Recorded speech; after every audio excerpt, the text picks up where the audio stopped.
Hi, I'm Troy Cook from Otto-Eldred. I'm sitting here with Chris Conley and Cameron McGee. Chris plays guard linebacker for us, and Cameron plays some linebacker, defensive back, and wide receiver. Chris, your first year as the head coach.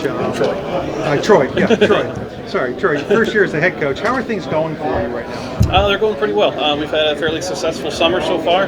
We've had some good turnouts at our skills nights and our 7-on-7s. We've had some good participation in our weight room. We've had that open morning and night.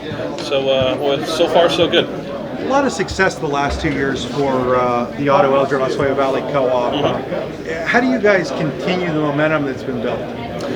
Really, we're just trying to keep everything status quo. A lot of the guys have familiarity with the schemes. We're trying to keep a lot of that the same, trying to keep a carryover in the terminology.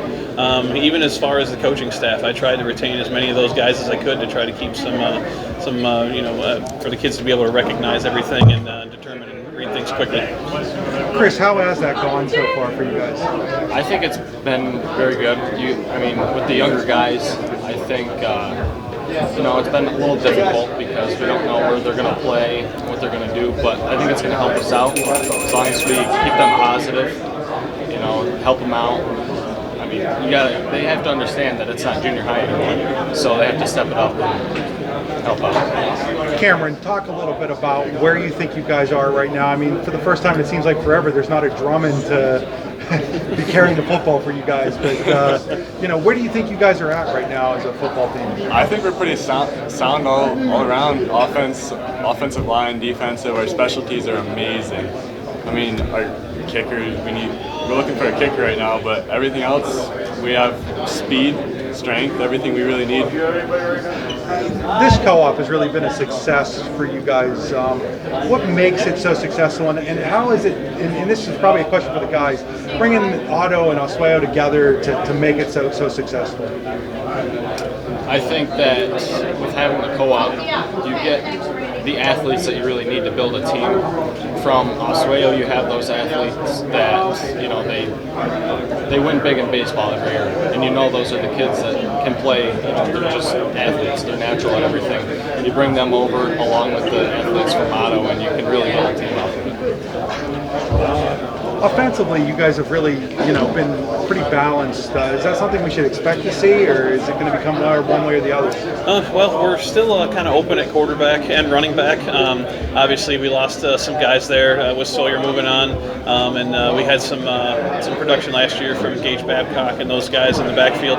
So those spots are going to be some spots that we really have to work on filling. Right now, we're trying to have some open competition in the summer, and it's going to carry into our camp a little bit, and just see who picks up the schemes the best and who does well there. So.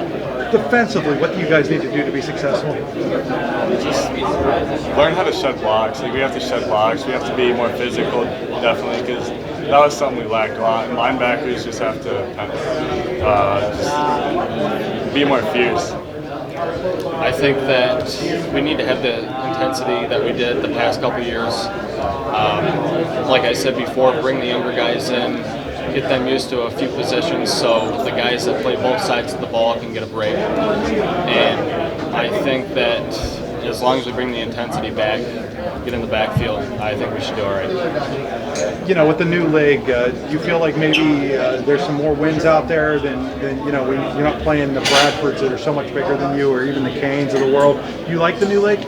Yeah, I don't know. It's hard to say how it's going to translate into wins right now, but I think it's going to allow teams to get off to faster starts, maybe, which before, the way that the schedule is kind of front-loaded, especially for the AML North teams, are playing all the AML South teams first. So it's going to allow the teams to hopefully get out to a little bit of a quicker start, and then hopefully that carries through the season. Anytime you can start your season with a win, I think that speaks well for the rest of the season, so that's what we're hoping for. Are you guys looking forward to playing some different people? I think we're definitely looking forward to it, but we don't really know what to expect yet. So once we get used to the new league, it kind of helps though. So we're not in the South for the first 4 games, and then in the North it's split up. So you can go north-south with teams that you might not have played before, you've heard about, you don't really know what to expect, so you can just walk in there level-headed and hope for the best. We just have to watch film in the off season. When our practice is over, just watch film, see what to expect from them guys that we don't really know and haven't played.